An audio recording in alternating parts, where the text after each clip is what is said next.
Ya baik, Assalamualaikum warahmatullahi wabarakatuh. Kami dari kelompok 10 mata kuliah kewirausahaan dalam pendidikan sejarah. Kami di sini akan mempresentasikan tentang produk kewirausahaan kami yang bernama Case Bayang atau Case Batik dan Wayang. Sebelum itu kami akan memperkenalkan diri kami masing-masing, yaitu yang pertama saya sendiri Ahmadi Gestiawan. Warahmatullahi wabarakatuh. Perkenalkan, nama saya Heni Purwati. Selamat malam, saya Nur Eliventa Susanti. Halo, perkenalkan, nama saya Syahbudin.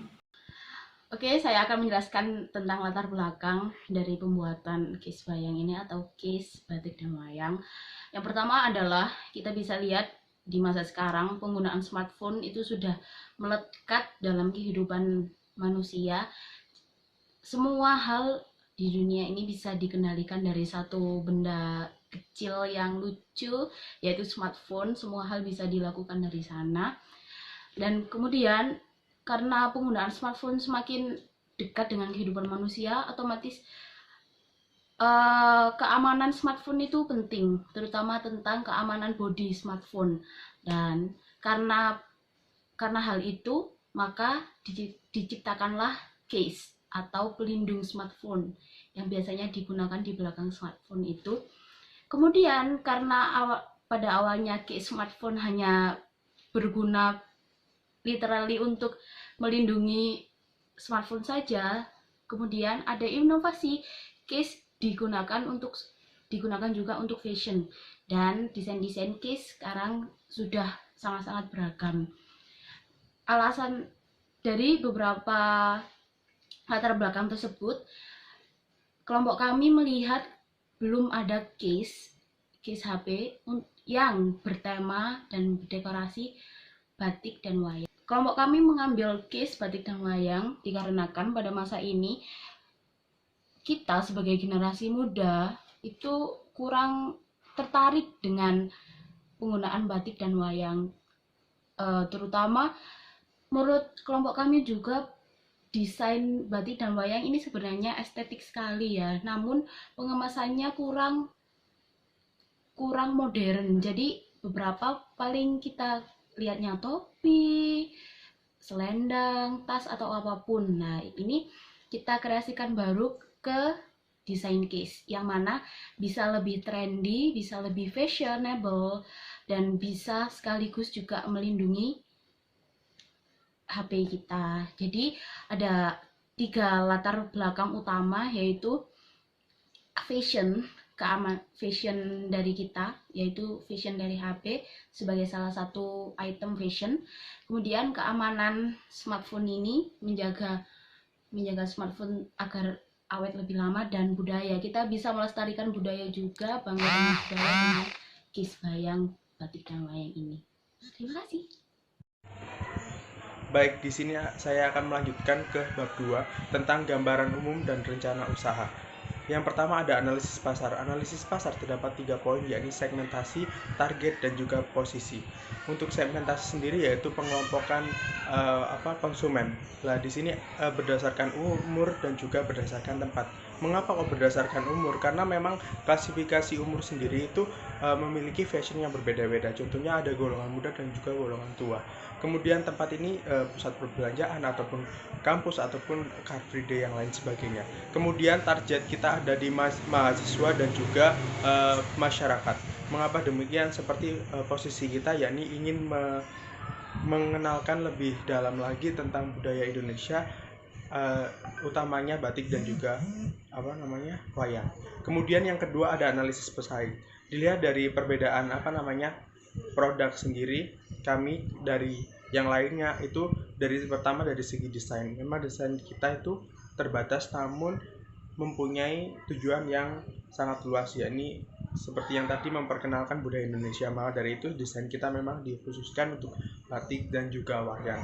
Kemudian dari segi harga kita sudah menganalisis. Yang pertama memang ada 2 produsen di Malang sendiri, itu ada yang bernama case underscore titik, terus juga ada titik underscore case. Itu memiliki rata-rata harga itu mereka patok mulai dari 40.000 sampai 150.000. Kemudian juga yang ketiga adalah rencana pemasaran.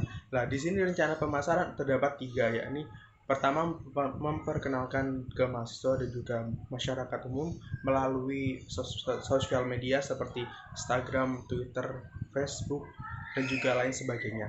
Kemudian juga membuka platform atau web online ataupun marketplace dan lain sebagainya seperti kayak Lazada, Shopee, dan juga lain sebagainya.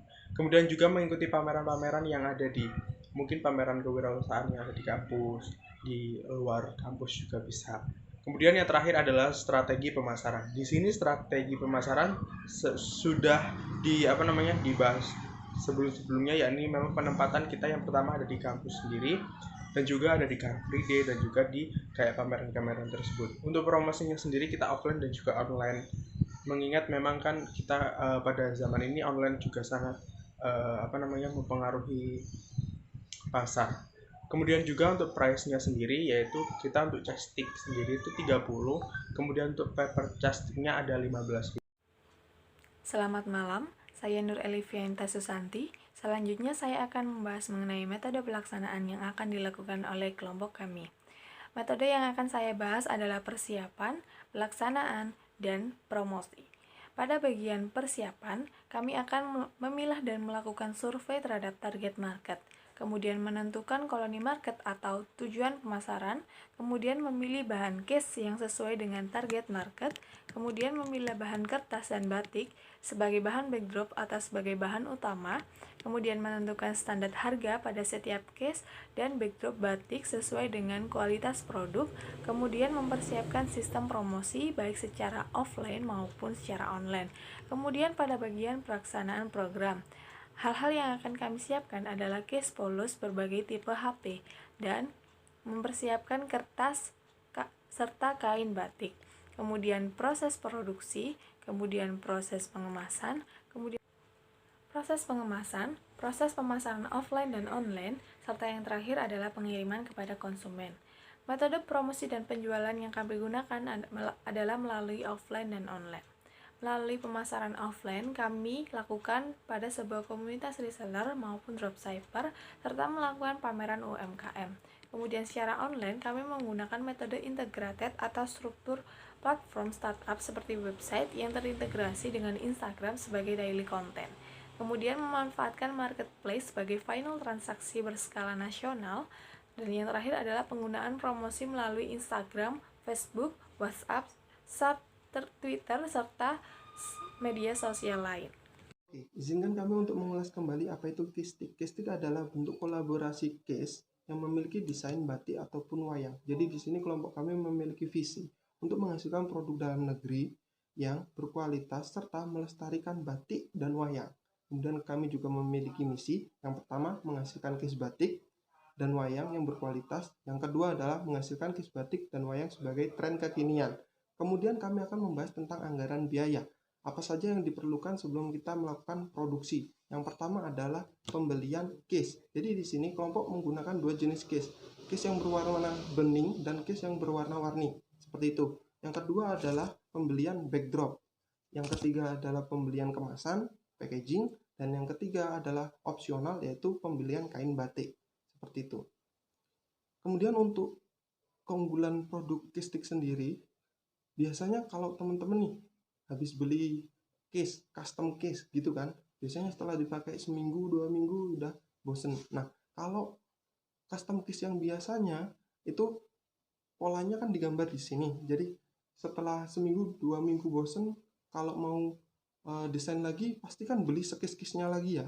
Kalau di produk kami di case batik ini kita akan printnya itu di kertas backdrop. Jadi nantinya ketika teman-teman bosan, teman-teman ingin, oh aku mau desain kembali, teman-teman nggak perlu beli lagi peserta case-nya, teman-teman cukup beli backdropnya aja. Dan di kami juga ada pesanan opsional untuk batik sendiri. Kami menyediakan kain batik yang nantinya akan ditempelkan di case-nya teman-teman. Jadi case-nya teman-teman itu lebih matching, lebih benar-benar beda daripada yang lain. Seperti itu.